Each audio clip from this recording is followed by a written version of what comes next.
ہندوستان کے اندر جو حالات پیدا ہو رہے تھے اس وقت اس حکومت میں لوگوں کے مکانات کو بلڈوزر سے گرانے کے، ملک کی آزادی کے بعد سے اب تک یہ صورتحال نہیں ہوئی تھی۔ ہم اس سلسلے کے اندر کافی دنوں سے پریشان تھے، اس لیے کہ یہ مسئلہ سب سے پہلے آسام سے شروع ہوا تھا اور وہاں لوگوں کی بڑی بڑی آبادیاں، ہزار ہزار آدمیوں کی، ان کے مکانات کو بلڈوزر چلا کر کے گرا دیا گیا اور ان کو کوئی اس کا متبادل کہیں کہیں دے دیا انہوں نے، ورنہ آج تک اس کا متبادل جگہ نہیں مل سکی ہے۔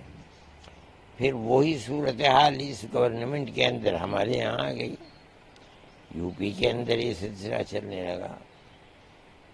ایسی جگہ بھی ہیں جہاں لوگ کرائے کے مکان میں رہتے ہیں، اس کو گرا دیا۔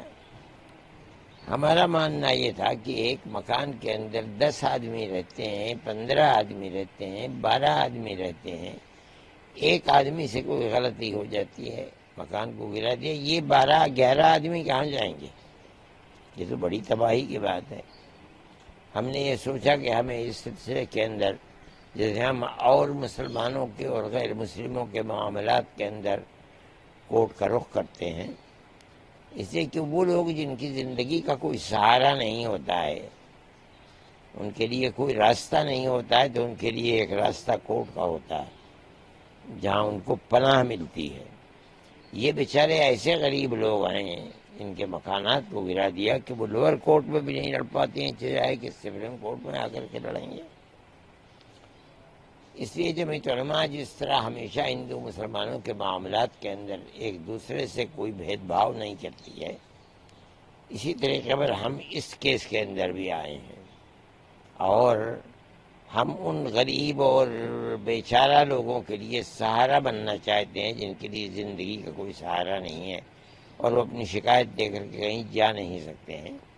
ہمیں اس بات کی بڑی خوشی ہے کہ کورٹ نے ہماری اس بات کو قبول کیا اور سپریم کورٹ نے آج یہ فیصلہ کیا، جب وکیل یہ کہنے لگے کہ مسلمانوں کے ساتھ یہ ہے اور گورنمنٹ کے وکیل نے کہا کہ نہیں ہم نے ہندوؤں کے ساتھ بھی کیا ہے، تو کورٹ نے کھڑے ہو کر کے یہ بات کہہ دی کہ میں ان جھگڑوں کے اندر نہیں پڑنا چاہتا۔ ہماری ایک لائن ہے، ہم 10 نکات کو پیش کریں گے، چاہے ہندو کا ہو چاہے مسلمان کا ہو، جب تک وہ نکات پورے نہیں ہو جائیں گے اس وقت تک کوئی کسی کے گھر کو نہیں گرا سکتا ہے۔ اس میں بڑی اچھی اچھی چیزیں ہیں، اس کے اندر یہ صورت بھی ہے کہ اس کو پورا حق دینا پڑے گا کہ وہ کورٹ میں اپنی مدعا کو پیش کر سکتا ہے۔ یہ بہت بڑی چیز ہے۔ اس کا مطلب یہ ہے کہ اب ظلم نہیں ہو پائے گا۔ ٹھیک ہے، ایک تاریخ تک کے لیے مہلت دی ہے کورٹ کے فیصلے کی، لیکن کورٹ نے اس کے ساتھ ساتھ یہ کہہ دیا ہے کہ آج سے لے کر کے 1 تک کسی کے اوپر بلڈوزر نہیں چلایا جائے گا۔ اس دن جو ہمارا فیصلہ ہوگا 10 نکات کا، ہمیں یہ توقع ہے کہ کسی جگہ بھی ان 10 نکات کے ہوتے ہوئے کوئی ظلم اور زیادتی ہو نہیں پائے گی، نہ کسی مسلمان کے ساتھ نہ کسی ہندو کے ساتھ۔ میں یہ سمجھتا ہوں کہ اور لوگوں نے بھی اس کیس کے اندر دخل دیا ہے، لیکن ہم نے صرف ایک صوبے کے لیے نہیں بلکہ ہم نے تو پورے ہندوستان کے لیے ان مسائل کو پیش کیا تھا۔ اس لیے میں یہ سمجھتا ہوں کہ یہ ایک تاریخی فیصلہ ہوگا جو کورٹ کی طرف سے، سپریم کورٹ کی طرف سے ہوگا، اور یہ ہندو اور مسلمان اور ملک کے سبھی بسنے والوں کے لیے ایک بہترین فیصلہ ہوگا اور انہیں بڑی نجات مل جائے گی اس سے۔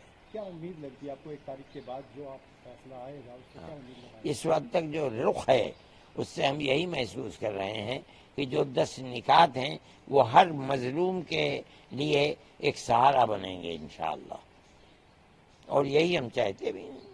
اچھا، اس فیصلے کے بعد کیا آپ کو کورٹ کے اوپر جو بھروسہ ہے وہ بڑھا ہے؟ یقیناً ہمیں تو ہمیشہ کورٹ کے اوپر، ہم نے تو بڑے بڑے کیس لڑے ہیں اور ہمیں کورٹ سے اس کے اندر، یہی آسام کے اندر تقریباً 48 لاکھ عورتوں کو ہم نے کورٹ میں لڑ کر کے انہیں حق ملک کے اندر رہنے کا اور زندہ رہنے کا حق دلوایا تھا۔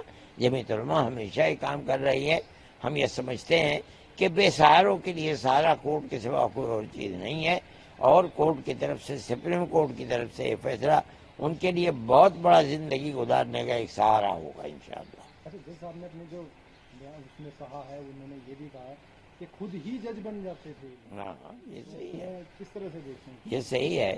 جب ملک کا ایک نظام ہے اور کورٹ ہے اس کسی فیصلے کو قانونی اعتبار سے کرنے کے لیے، تو گورنمنٹ کو اس قانون کو اپنے ہاتھ میں نہیں لینا چاہیے، بلکہ کورٹ ہی میں جانا چاہیے. کورٹ اگر کہہ دے کہ ہاں یہ صحیح ہے، ہمیں کیا اس کے اندر ہو سکتا ہے؟ جمعیت علماء ہند کس طرح سے دیکھ رہی ہے؟ بہت، ہمیں تو اس سے ایک طریقے کا بہت سہارا ملا ہے، غریبوں کا سہارا ملا ہے، ان کو سہارا ملا ہے. ہم بھی خوش ہیں اس چیز سے، اور ہم یہ سمجھتے ہیں کہ یہ معاملات کو جس رخ کے اوپر کورٹ لے رہا ہے، دنیا کی ملک کی ایک بہت بڑی طاقت کو، جس کے لیے زندگی مشکل ہو رہی تھی، اس کو زندگی کا موقع ملے گا، عزت و آبرو کے ساتھ زندہ رہ سکے.